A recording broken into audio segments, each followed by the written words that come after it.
Hello and welcome to Broads and Books. I'm Amy. And I'm Erin, and this is episode number 98, Holding Out for a Hero. Holding Out for a Hero. It's a song from the 80s. It is. By Bonnie Tyler. Mm-hmm. All about how she wishes that a hero would come to save her. Right? Listen, I feel that. I do too. We all want a hero right now. Except also, Bonnie Tyler, you can save yourself. Exactly. Be your own hero. Be your own hero, Be your honey. own hero. And that's kind of what we're talking about today. It is a little We're bit. talking You're right. about like heroes that, what are heroes, really? What are they? That was the best. We're talking about heroes. What are heroes? What are they?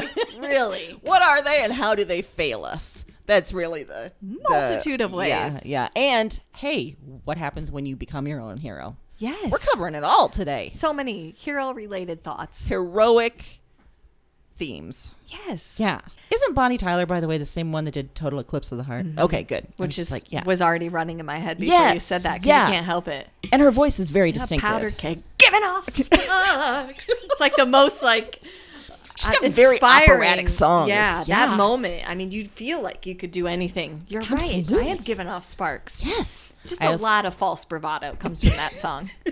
You know, I can totally make this cliff on my bike. You can't. No. I'm pretty sure I can box this guy. Oh, no. You can't. I feel like I can win this dance fight. No. Bonnie Tyler giving us false confidence. I think I can make a souffle. No. Oh, God, no. No. You can't. No, you can make a yuck pie instead. Yeah, you can make it. Yep. Bring yourself back down. Bring it down to Kate Gosselin level. Kate Gosselin level. That's Stop right. Trying to be Bonnie Tyler.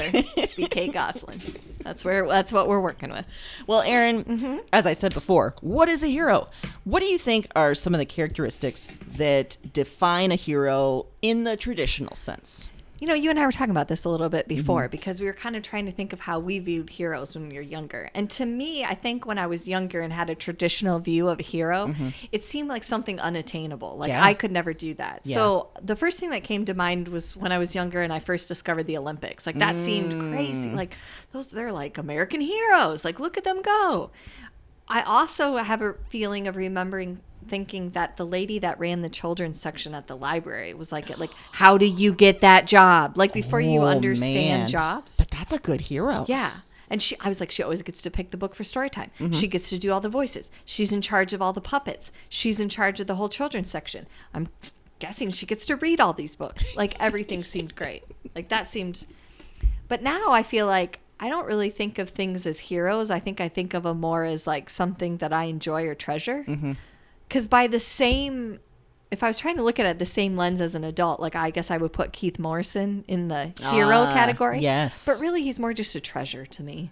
That's a good way of putting it. He can't be replicated. Yeah. Like there's nothing that's like Keith Morrison. No one can pull that off but him. So that's not necessarily heroic. Like he didn't do anything that really... Well, he did do something that changed the fabric of my life. I was going to say that changed. I can see that on your face. Like, wait a second. No, he is a hero. He is a hero. You were doubling down. And a national treasure. I think I always thought of heroes as, like superheroes. Yeah. Like Superman, like growing up, Superman and Luke Skywalker and Princess Leia, all these fake people, like not real people. That makes sense. A lot of them were white dudes too. Yeah. You'll have that.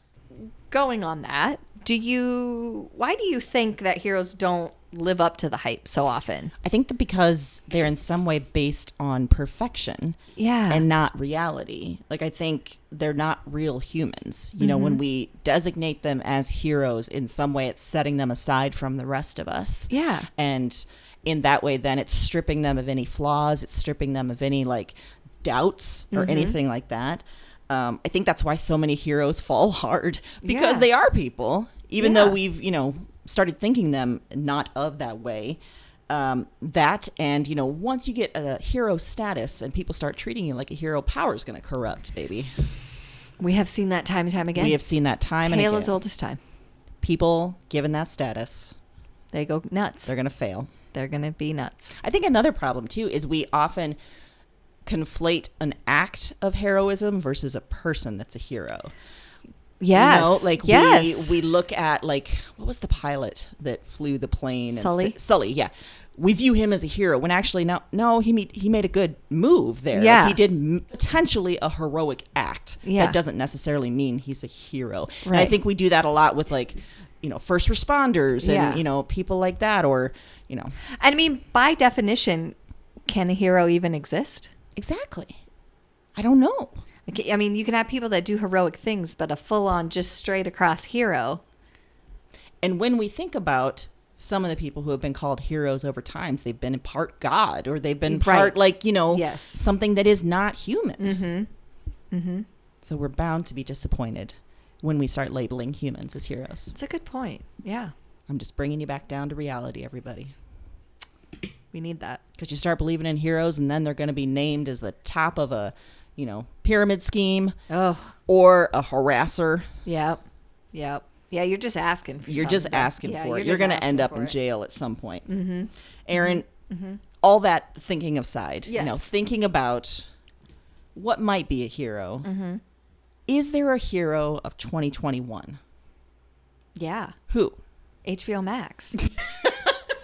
Here's Here's that why. fits, because it's not a human. No, it's not human. And it's making everyone better. Yeah. Let's be honest. Mm-hmm. HBO Max as a hero is pushing everyone to be their best, because putting out some great TV. So Yeah. Hulu's like, I got to get in on this. Oh, yeah. So they're doing it. Netflix is like, don't count us out. We got some original stuff coming. Everybody's up in their game. Showtime's like, hey, we might not be as popular, but we're cheaper and we have some good stuff. Everybody's trying to be HBO Max. They got out from that status, that HBO Go debacle, and they hit the ground running. Ugh, and once people figured out what it was and how to access it, Yeah. boom. Boom. That's a good point. And in that way, a hero is helping us forget our worries, Yes. helping us Have zone something to out look for a while. forward to, and pushing Yes. everyone else to give us the same. yes, Making everyone rise to that level of cinematic enjoyment. It does make me think, though. Okay, so if we're talking about heroes and we're saying to some degree that they kind of can't really exist wholly. So do you think it's healthy to have heroes? I don't. Yeah. I think, though, we should reframe it. I think Okay. I think it's completely healthy to have people we might admire or people that we might respect, especially if we're looking at a specific, like, behavior that they've done, or a specific, way in which they've, like, charted a path kind Yeah. of thing. Great. Because in that way, you're still recognizing them as people, I think. Yeah. And you're leaving possibility for them to be a human. Right. And to maybe make mistakes and maybe even learn from those mistakes. And then that makes you even better person, Right. So I think if we frame it a little bit more grace, then that might be healthy. So, like HBO Max, I Yeah. understand not every show's going to be a 10 out of 10. We get it. There's going to be times I'm going to be like, I didn't enjoy that. There might be, as Michael Moran said, a clunker. There's going to be a clunker. There's gonna be a clunker. I'm thinking of one right now. I'm not going to say it, but I'm Oh. thinking of one right now. Yeah? Okay. Yeah. There's Yeah. just going to be clunkers in course there between is. the greatness. Yeah. And that makes it real. And I like And then that. it makes us appreciate the good stuff yes. even more. Yes. Yeah. I like this whole idea that a hero is kind of a fallacy. Yeah. And almost a self-fulfilling prophecy to horribleness, really. As soon Well, as I- you get labeled a hero, And maybe part of it is being in America and being in a Yeah. capitalist society where the goal for everything is to be productive and make money. If we're viewing heroes in that way, then money corrupts, power yes, corrupts. yes. So it's flawed from the get. Yeah, very much so. I'm bringing a real pessimistic view of humanity and life here today. No, you know what? Sometimes I think pessimism gets mislabeled when it's just realism. Thank And you, it's not Erin. pretty. It's not. It doesn't look like a My Little Pony, but you know what? It's still important. I say if the past 5 years have taught us anything, it's that we can't believe in heroes. Yeah. That people suck. Yeah. People are going to disappoint you. They are. They are going to disappoint you. So when you find someone that's still in the midst of all that shit, doing some cool stuff, you can admire them. Yeah. Or you find a service, such Yes. as HBO Max. Such as HBO Max, to idolize Yeah. and put as importance in your life, such as I have. So in terms of importance, where's HBO Max versus your husband and kids? Oh, well, I mean, all right, fair. Below the Oh, okay. husband Well, and children. I just But wanted I to won't see. say that if HBO Max was out of my life, my relationships wouldn't suffer. Oh man, that's a good point. I would. So there really, it's the glue holding you and your family Yes, together. it's contributing to my good relationships by allowing me to relax, and have something to take my mind off things. I think the podcasts would agree. I think that they like Yeah. to, stretch out next to me when I'm watching HBO Max, show their bellies, and feel good. They recognize the relaxation it's bringing. Exactly. They're like, we're for this. Absolutely. This is a good service. Really, they're probably looking at it like, oh, it's more humans being stupid. 'Cause Yeah. humans are dumb. What's happening? Yeah. Yeah. Speaking of all this, Yes. heroes, Whew. heroism, Whew. False heroism. false heroism. Thank you. My fiction pick is right on topic. It's called Ariadne by Jennifer Saint. This came out earlier this year. Ooh. And I love a Greek myth, especially when it's retold. And here we get one of the biggest hero stories of Greek mythology, which is Theseus, who took on the Minotaur and survived, and to great acclaim and great glory, and he was a Greek hero. But Greek myths, just as any mythology, I think, often make women the bearer of the babies, the victims of god rape, and generally just dead collateral. Yeah. But here we get the retelling of Ariadne, who was the princess of Crete who helped Theseus. And she's sort of just a footnote in the original story, like, on his way to being a hero, this girl betrayed her whole family to help him, but she's not necessary. Right. In this book, she is living on Crete as she grows up, and she's living in terror of her terrible dad, her brother, who is the Minotaur, and this old dude that she's going to be married off to. Then the Prince of Athens shows up. That's Theseus. And he is destined to be sacrificed to the Minotaur. And Ariadne is young, and she's desperate, and she sees this hot dude, looking hot, who's nice to her. And so she helps him, even though it means betraying her family and committing treason. And Theseus is promised everything, right? Like, he sees this girl doting after him, and he's promised, like, oh, you're going to be my princess. Yeah. I love you. I'll protect you. And what he does instead shows that heroes are bullshit. So Ariadne has to figure out a way to save herself from him, from her family, from the asshole gods who take what they want. And usually punish women for it. And that's why I chose it for this theme, because I think so many times, especially when we're looking back at mythology, and I'll include the Bible and other religious texts in that, the stories of heroes are the stories told by the victors. We're not hearing from the people that the hero has had to stomp on in order to be heroic. Right. And we're not identifying with the people like us who would probably be someone that he would step on to get there. So I like that this book sort of dismantles that idea of heroism. It dismantles the idea of a hero, both a human hero and a god hero. And I like that Ariadne has to become her own hero. Like, no one's going to look out for her in this world, especially around all these heroes and gods, so she has to do it. So it's a great story that you may know the shape of it if you're familiar with Greek mythology, but she retells this story in a very fascinating and enjoyable way that really speaks to the idea of heroes. And Theseus, just like many hot dudes before him, shows that you can't trust. Yeah. Way to be. A dude that promises everything that you want to hear. Yeah, and I don't know how many times we have to read that story to get that to sink in, right? Well, apparently, this has been around for thousands of years. So thousands of years. It's that. We're still telling that story. Yes. Yeah. Yes. Well, my fiction pick this week also relates to heroes, and kind of when you have a hero and you end up taking a path that maybe you shouldn't because you think you're following in that hero's footsteps. Ooh. Your actions are based on what that hero does. It's called The Turnout by Megan Abbott. This was just published August of 2021. You may be familiar with her as an author. She has got quite a collection, and I'll be the first to admit that this is the first time that I've ever read anything by her. I've heard of her. I've heard great things, just never had picked anything up.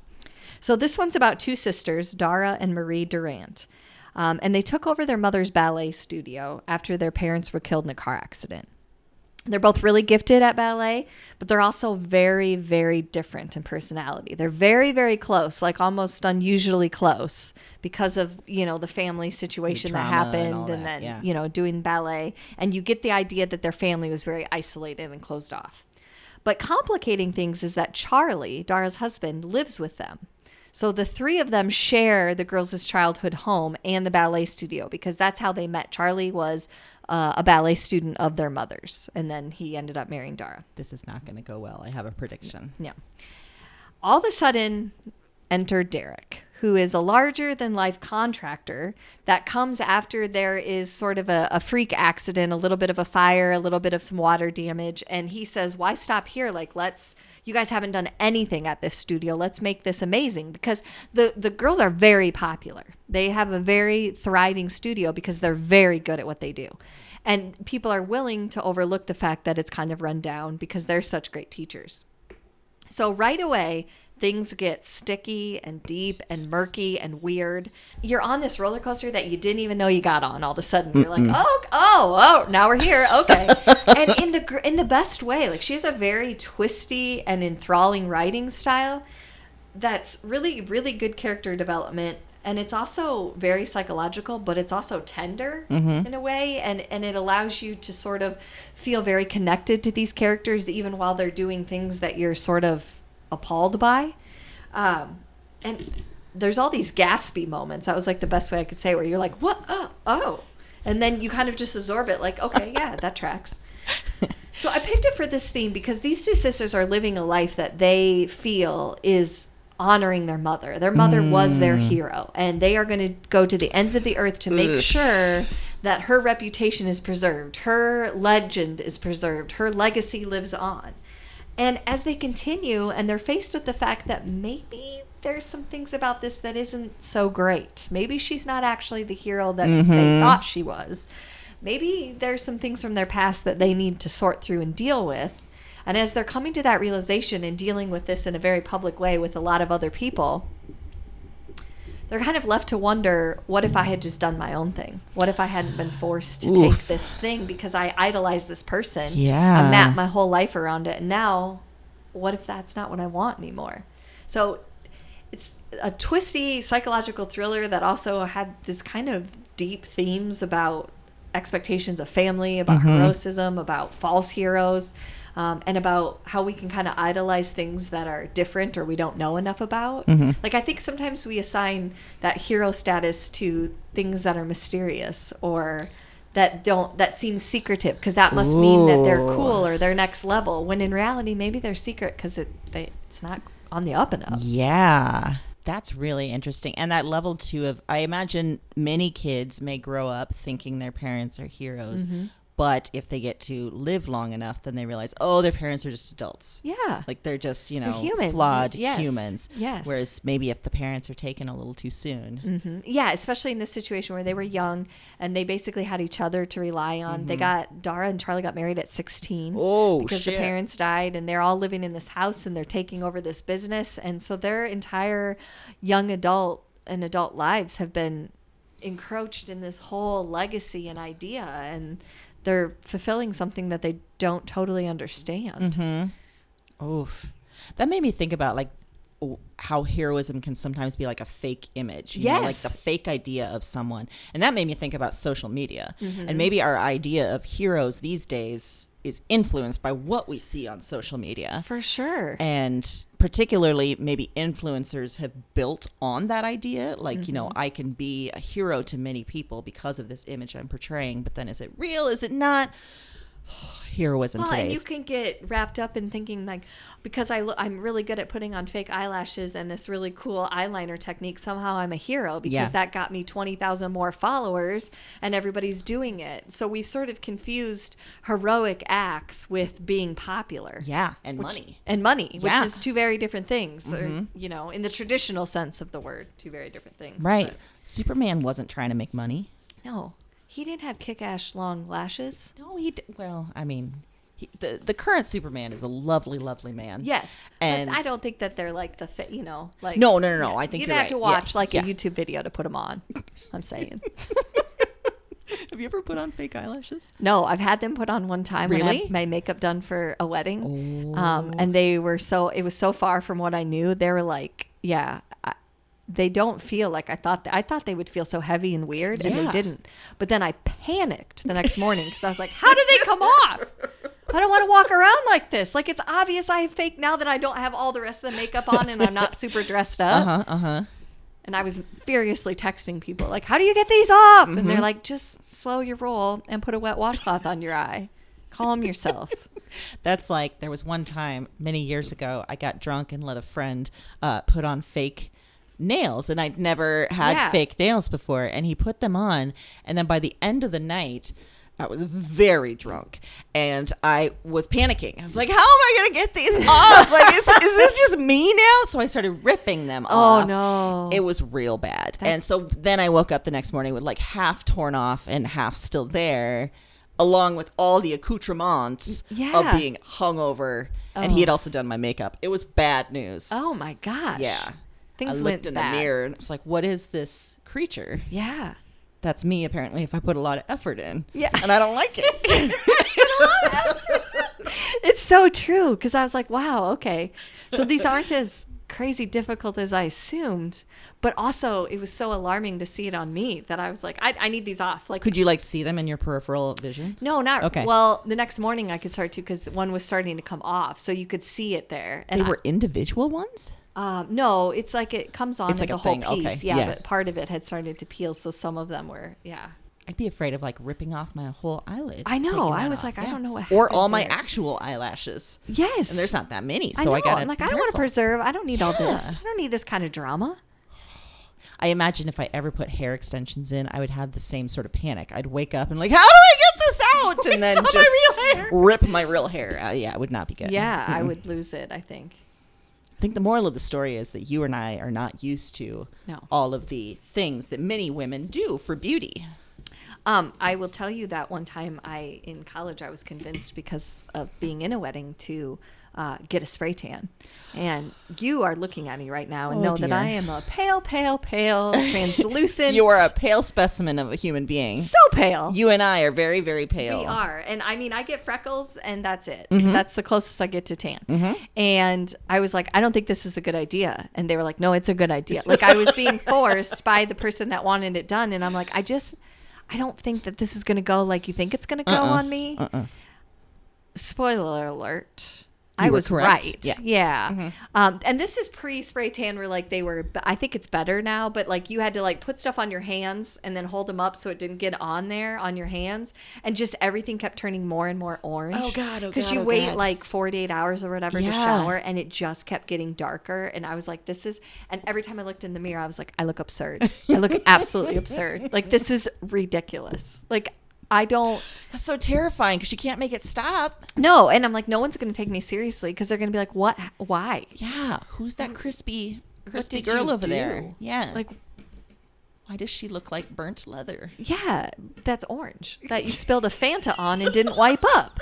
Like, what? She looked like an old West belt. Yeah, how are her palms that white and the rest of her is that orange? It's alarming. And I had nothing to say, but I agree with you. Yeah. I agree with you. I remember for prom, I put on tanning lotion because I was told it would make me look skinnier. Yes. Yep. Yes. And put it on, and I think that was my first time, so I didn't know, about the hands and the washing and all of, and then making sure that it's even. I am sure I looked like a cheetah with some spots. But the parts that did get tan, I was like, is this what other people experience? Yeah. Interesting. And then I was like, I need this to go away. I don't recognize myself. I don't recognize my body. No. Especially when it's two different colors. And I've used that stuff before. And it has a slight smell. It too. has such a smell. Yeah. And then if you start sweating, it starts coming out. Yeah. Yeah. You're either going to see my white legs or you're not. There's no option where they're going to be tan. I'm sorry. I gave up all of that like 20 years ago because I was like, I suck at this. And it doesn't look natural. No. So here's my paleness. I either look like what happens with me because I'm so pale. And then when I got that spray tan is it had the opposite effect. Like normally for a pale person, you might say they look sick when they're pale. I looked like I was dying because I was so orange. Like people are like, what is she? Is that jaundice? That's not jaundice, is it? Is that jaundice in an adult? Like what? Did you eat a lot of carrots? I've heard that rumor. If you eat too many carrots, you turn orange. Does she only eat carrots? What is happening? So moral of the story. Moral of the story is just listen to your gut. Because I was like, I told you all that this was a bad idea. I knew this would happen. You all look normal. Like, that looks good on you. Oh, you look tan. Wow. Did you go to California? No, you went to a tanning booth? Cool. Got a cool spray tan. I look like there was an accident at the California Raisins factory. They turned out a half human. Damn it. And that's not heroic. No. In any way. No. You're no one's hero when you look like a I was California no raisin. one's hero that whole weekend. There was no hero worship in sight. Nope. Well, for other genre, I'm going to make a hard pivot because there's Save no us. real good. Save us. There's no real good Save transition us. from spray tans to this. The title is Rape a Crime? It's a memoir, an investigation, and a manifesto from Michelle Bowdler. In 1984, 2 men broke into Michelle's home and raped her.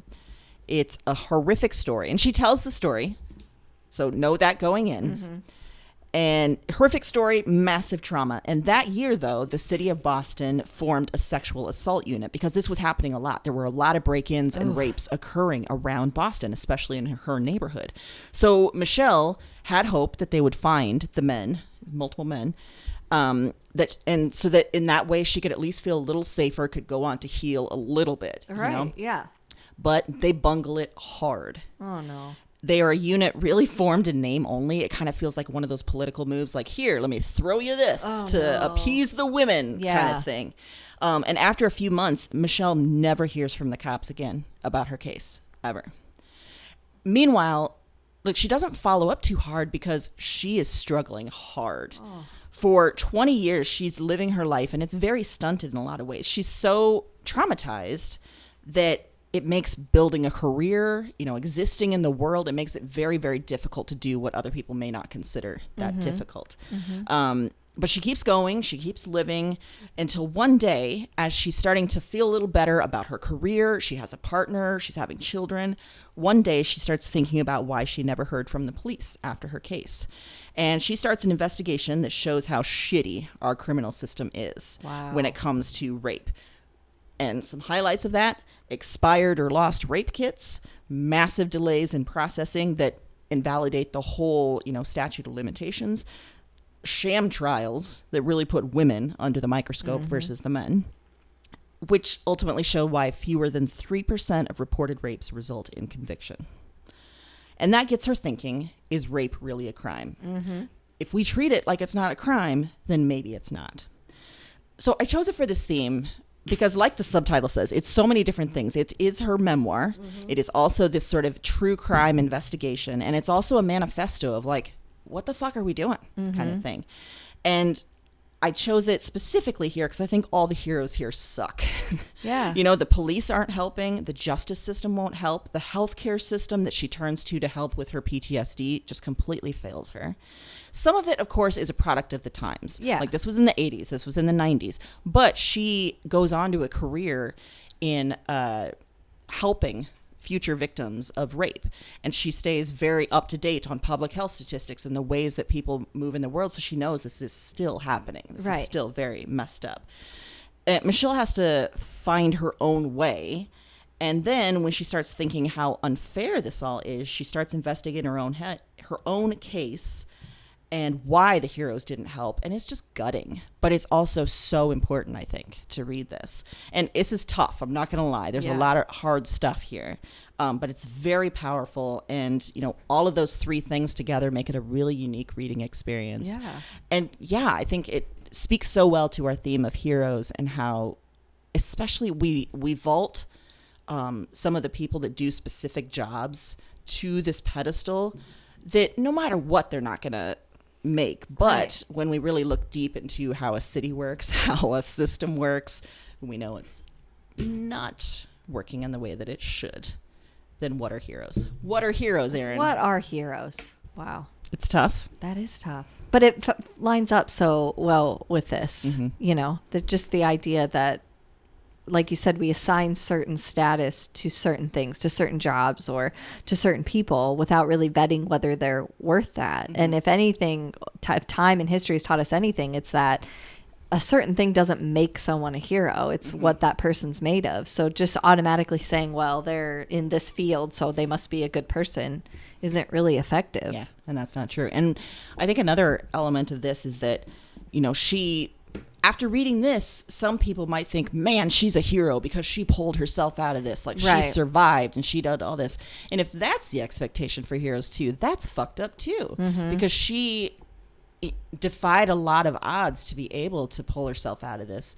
And she was failed in so many ways. And if we're then like vaulting these people up to like, oh, you made it through our messed up system and you succeeded, yay you, then that's a problem too. Yeah. I do not like it, Erin. Do not like it, Sam. I am. Do not like it in a boat. Every time I say I do not like it, I think of your son, Mason, because he's said that about multiple things, right? Yeah. Yeah. Yeah.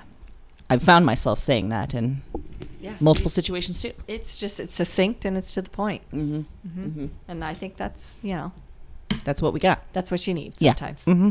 Well, mine is also kind of dark in a way. And it's a memoir, but it's also a graphic novel. It's a memoir and a graphic novel. So it's called Fun Home, a family tragicomedy. Oh, that's a perfect choice for this. Yes, by Alison Bechdel. So this is not new. It came out in 2006, so you might have heard of it. It also became a Broadway musical, which sort of blows my mind. It really does. I don't know how I feel about that. I don't either. And I've never really wanted to see it. Right. I'm afraid it'll ruin. So, like I said, this is a graphic novel, and it explores the author's relationship with her father and her parents' relationship. She grew up in a funeral parlor. Her dad was a mortician. But she also grew up with a lot of family secrets. So a lot of like what they're presenting on the outside isn't really what was happening on the inside. And it's an interesting format because you're really immersed in something almost childlike when you're reading the graphic novel. You're seeing the illustrations, you're caught up in that. But then we're also dealing with these deep, difficult topics. And it felt like for this, it was perfect because she was dealing with these deep, difficult topics in her childhood when you sort of had rose-colored glasses and everything seems okay, even though maybe in the back you realize something's not quite right. I picked for this theme this week because her father worshipped authors, like in different points in his life. When he was in the army, it was Camus that he was writing his mom letters, or her mom letters, the whole time. Then when he got out of the army, it was Fitzgerald, and some parts of his life kind of followed his. And there's a lot of parallels you can draw as you learn more throughout the story. But there's so much tragedy here and so much questions about if someone's a hero to you, but they did not great things somewhere else. What does that mean? Like, what are you left with? How do you make that okay in your head? Are they still a hero? Can they be a hero to you and be a villain to someone else? So it raises a lot of questions about kind of the parental idea again, about parents being heroes, but also, is that an individual? Or do we all have individual relationships with heroes? Is it possible to say that there's one for everyone? It raises a lot of questions, I think, about how we assign importance to certain relationships and how sometimes it's hard for people to reckon when that relationship doesn't fulfill the way that they think it should.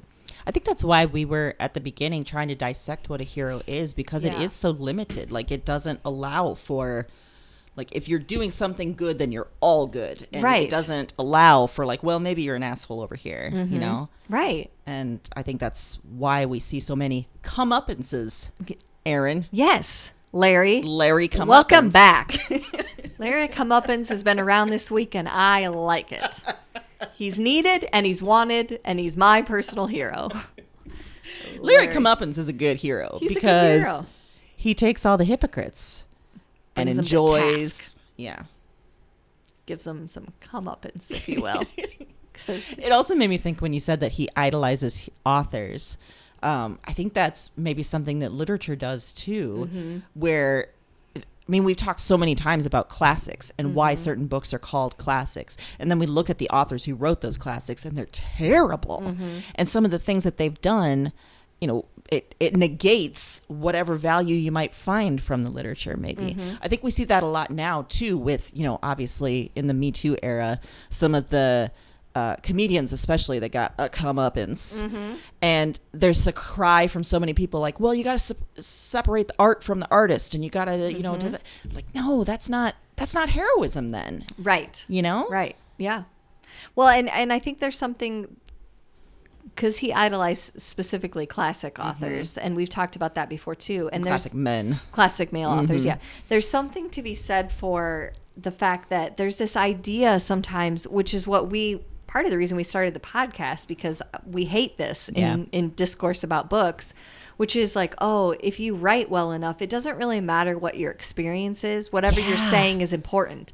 And I don't think that's true, especially given the 2 books we brought for this. You know, a memoir called Is Rape a Crime is so much more powerful. You're sharing something that you dealt with and have something important to say. I don't care if she says that in some, you know, literary story that is considered highbrow. And that's sort of, I think, where the disconnect happened with literature, is like, well, if you're good enough, it's like another art form. If you're good enough, it doesn't matter. Yeah. Know? And then if you've reached like a sort of level of talent or genius or whatever, you can go ahead and behave badly. Yeah. That's fine. We expect it of you. Yes. Of course you're going to be neurotic and weird because you're a genius. And this is only men, by the way. Yeah, this, yes, you know, of course. Yes, yeah. This is only men. Women do that and they're crazy. But yeah, women do that and you end up in the book Trainwreck. But yeah.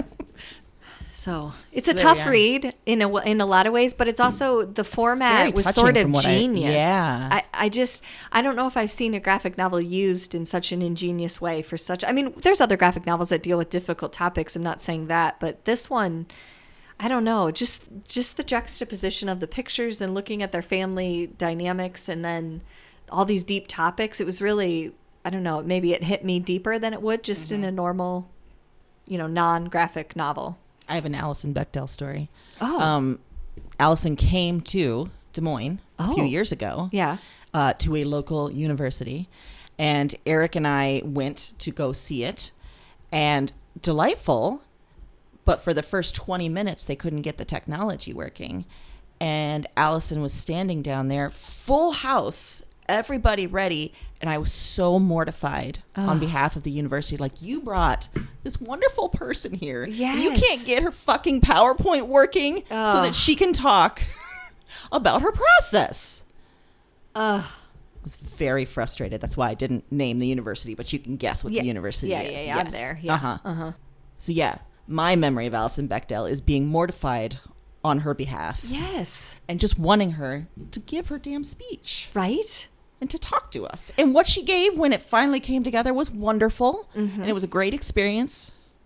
But you don't mess with Alison Bechdel. I will tell you that this book is, like I said, 2006, so it's not new by any means. And I think I had heard of it in passing, but I actually picked this up because of listening to Robert Coker, who wrote the Hidden Valley Road and I can't think Lost Girls? Lost Girls, Yeah. Thank you.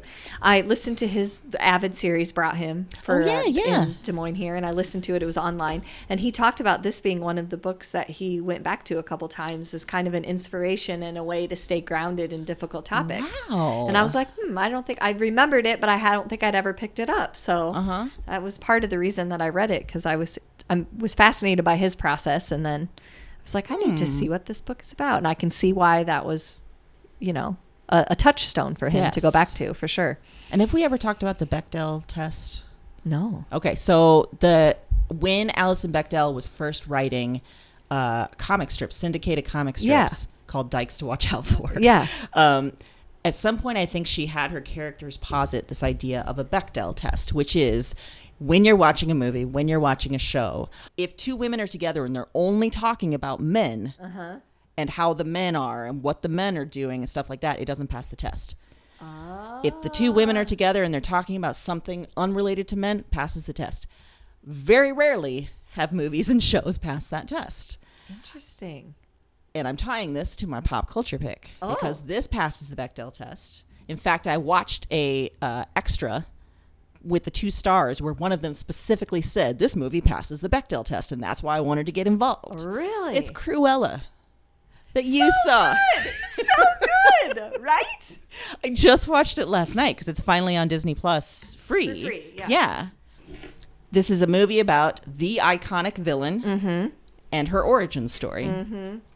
And main character's Cruella, obviously, but her original name is Estella, played by Emma Stone. And when she's a little girl, she's very brilliant, she's very precocious, and she gets kicked out of boarding school a lot for fighting with boys and for generally just saying no to things. And as a result, she and her mom are headed to London, and her mom is killed. So little Estella, she's in London, she's lost, she doesn't know what to do. She hooks up with 2 young boys named Horace and Jasper, who are thieves, and they become a family. So then we jet to like 10, 15 years in the future. Estella's grown, and she gets a job at this fashion house that she loves, the House of Baroness. And the Baroness is Emma Thompson. Yeah, it is. In terrific bitchy glory. It's something. This whole movie is so great. Yes. Just so great. And the Baroness is a fashion genius, but so is Estella. She's always made her own clothes. She's always made her own statements. The fashion in this movie is insane. And by now it's the 1970s, so she's trying out this new aesthetic. And then suddenly Estella discovers that the Baroness, the head of this fashion house, is actually responsible for something really bad. And so she vows revenge. And that means letting out her wild side, who she has named Cruella. From there, it's a battle of fashion, with Cruella becoming this iconic punk designer, which is everything. The stuff she pulls off, like the stunts where she reveals designs. So good. The garbage truck scene. Unbelievable. And when she's standing on top of the truck or the car and pulls around this huge train. Yes. Yeah.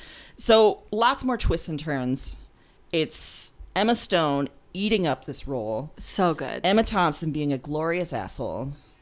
And I chose it for this theme because Estella / Cruella learns early that the world doesn't like her and doesn't want her, basically because she's too much. And even when she's grown, she's sort of hoping for a hero. She's put the Baroness up as a hero, as a fashion icon and a hero. Right. And she kind of wants that hero to pluck her from obscurity and to save her and to give her this new life. But there are no heroes here. And she has to be her own hero. And that means being mean, being cruel sometimes.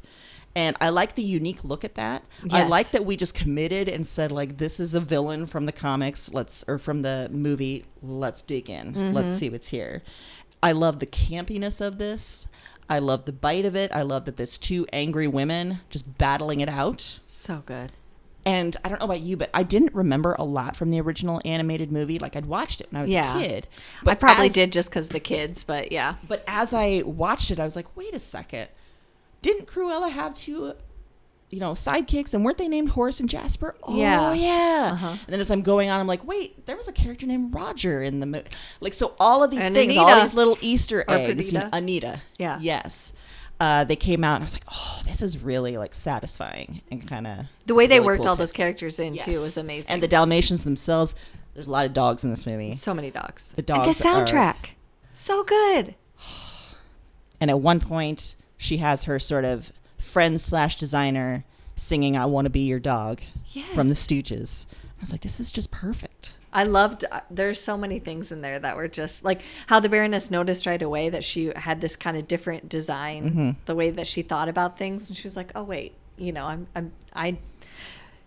it's almost heroic to recognize that in someone else and know that you need to exalt it, but then also, and like we've been talking about, then exploit it too. So yes, and power has corrupted the Baroness. Yes, absolutely, significantly, absolutely. And it's Emma Thompson having a ball. So good.